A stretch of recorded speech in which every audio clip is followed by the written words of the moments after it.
منکرین قرآن اپنی دکان چمکانے کے لیے قرآن پاک کا سہارا لے رہے ہیں۔ آج کل بڑی ویڈیوز آ رہی ہیں، دو منکرین قرآن ہیں، جاوید غامدی اور انجینئر مرزا۔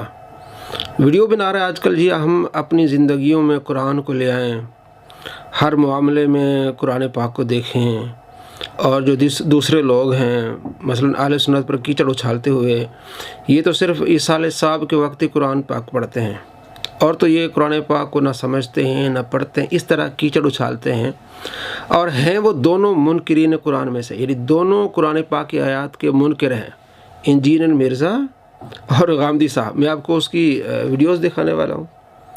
قرآن کے منکر قرآن کی بات کر رہے ہیں۔ الحمدللہ اہل سنت قرآن پاک کو پڑھتے ہیں، اس پر عمل کرتے ہیں، اور یہ ہر روز کوئی عیسیٰ علیہ السلام تو نہیں ہوتا، مدارس میں قرآن پاک پڑھا جا رہا ہے، ان کی تراجم، اور مساجد میں الحمدللہ ہمارے ہاں بھی آپ دیکھتے ہیں روزانہ فجر کے بعد درس قرآن ہوتا ہے۔ اس سے پہلے ہم نے قرآن پاک مکمل ترجمے اور تفسیر کے ساتھ پڑھایا ہے، اور کافی ساری مساجد میں یہ عمل ہو رہا ہے، لیکن انہوں نے اپنی دکان چمکانے کے لیے اس طرح کی کیچڑ اچھالتے ہیں۔ میں آپ کو دکھاتا ہوں کہ غامدی یہ قرآن پاک کی کئی آیات کا منکر ہے، قرآن پاک کی ایک آیت کا منکر جو وہ کافر ہو جاتا ہے، اور یہ خود قرآن پاک کی آیت کا منکر ہونے کے ساتھ قرآن پاک کی آیات کا مذاق اڑا رہا ہے۔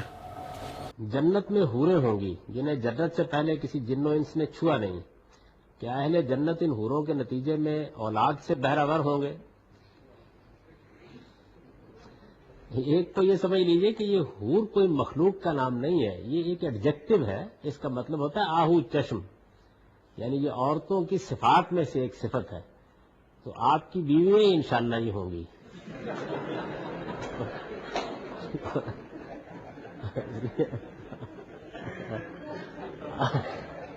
اب آپ یہ نہ کہیے گا پھر جنت میں جانے کا فائدہ کیا؟ جی دوستو، آپ نے دیکھا یہ قرآن پاک کی آیات کا مذاق اڑا رہا ہے کہ حور کوئی مخلوق تھوڑی ہے، یہ تو ایک صفت ہوگی، یہ حوریں آپ کی بیویاں ہوں گی جو جنت میں آپ کو ملے گی۔ اللہ اکبر۔ قرآن پاک میں سورہ رحمان میں آیت نمبر 56 اللہ فرماتے ہیں لم یطمثہن انس قبلہم ولا جان، وہ ایسی حوریں ہوں گی جنہیں کسی انسان اور کسی جن نے اس سے پہلے چھوا نہیں ہوگا۔ اب بیویوں کو چھوا جاتا ہے تبھی تو اولاد ہوتی ہے۔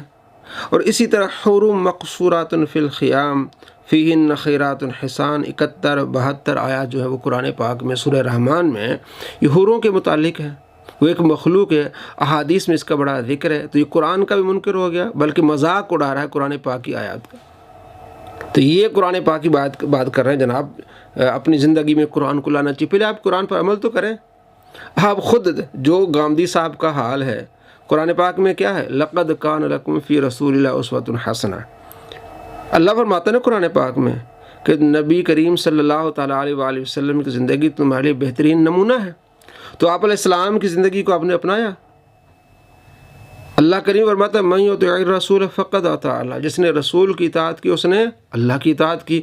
تو تم تو نبی علیہ السلام کی سنتوں کی تاریخ ہو، کس انداز سے تم قرآن پاک کا مذاق اڑا رہے ہو اور لوگوں کو دھوکہ دے رہے ہو جی قرآن پاک پر عمل کرنا چاہیے، قرآن پاک کو اپنی زندگی میں، الحمدللہ ہم اپنی زندگی میں قرآن پاک کو لا رہے ہیں، اور ہے الحمدللہ اہل سنت پر عمل کر رہے ہیں، لیکن یہ سارا دھوکہ دے رہے ہیں عوام کو اپنی طرف مائل کرنے کے لیے اور اپنی دکان چمکانے کے لیے۔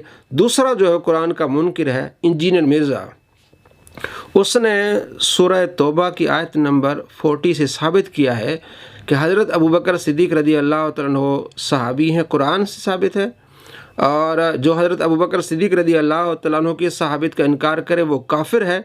اس کے بعد خود اس آیت کا منکر ہو گیا ہے، قرآن پاک کی اس آیت کا منکر ہو گیا، کہتا ہے کہ ابوبکر صدیق رضی اللہ تعالیٰ عنہ کا انکار کرنے سے کوئی اسلام سے نکلے گا نہیں، خارج نہیں ہوگا، کافر نہیں ہوگا۔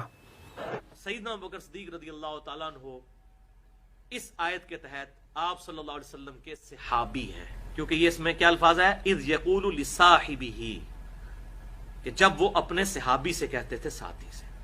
اب چونکہ سیدنا ابوبکر صدیق رضی اللہ تعالیٰ عنہ کی صحابیت قرآن سے ثابت ہو گئی ہے پرٹیکولرلی، اس لیے آپ رضی اللہ تعالیٰ عنہ کی صحابیت کا انکار کرنے والا کافر ہے، جو آپ کی صحابیت کا انکار کرتے ہیں۔ اسلام میں داخل کرتے وقت جو چیزیں آپ نے کسی سے پڑھوائی تھی نا، جب تک وہ ان چیزوں کا انکاری نہیں ہوتا اس وقت تک اسلام سے نکل نہیں سکتا وہ. آپ جب کسی کو مسلمان کرتے ہیں تو کیا آپ اس کو کیا یہ پڑھاتے ہیں لا الہ الا اللہ محمد رسول اللہ ابو بکر ولی اللہ؟ تو اب حضرت ابو بکر کا انکار کرنے سے وہ اسلام سے نہیں نکلے. جی دوستو، آپ نے دیکھا خود یہ قرآن پاک کی آیت کا منکر بن گیا ہے. اس نے پہلے کلمے میں کیا کہا کہ جو حضرت ابو بکر صدیق رضی اللہ تعالیٰ عنہ کی صحابت کا انکار کرے وہ کافر ہوگا، کیونکہ ان کی صحابت قرآن سے ثابت ہے. اس کے بعد کیا کہا کہ جب ہم اسلام میں کسی کو داخل کرتے ہیں تو لا الہ الا اللہ محمد رسول اللہ کہتے ہیں، لا الہ الا اللہ ابو بکر ولی اللہ نہیں کہتے. تو ابو بکر کا انکار کرنے والا اسلام سے نہیں نکلے گا. بھائی ابو بکر کا انکار کرنے والا کیا مطلب؟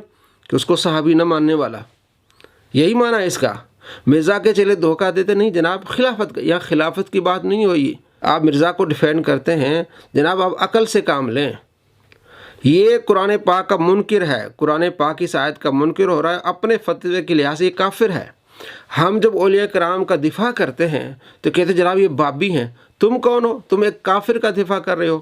مرزا کے ماننے والوں، مرزا کافر ہے اس آیت کی روح سے، اور خود اس نے اقرار کیا ہے کہ جو حضرت ابو بکر صدیق رضی اللہ تعالیٰ عنہ کی صحابت کا انکار کرے وہ کافر ہے، اور خود یہ کافر بن رہا ہے، بلکہ بن چکا ہے. اس نے کہا کہ جناب حضرت ابو بکر صدیق رضی اللہ تعالیٰ عنہ کا انکار کرنے والا اسلام سے نہیں نکلے گا، یعنی ان کی صحابت کا انکار کرنے والا اسلام سے نہیں نکلے گا. یہاں خلافت کی بات نہیں ہو رہی. عقل سے کام لیں. آپ ایک کافر کو مان رہے ہیں، آپ کو یہ مشرک بنا دے گا، کافر بنا دے گا، آپ کو گستاخ بنا دے گا. اللہ کریم آپ کو ایسے کافر، مشرک اور گستاخ سے پناہ میں رکھے.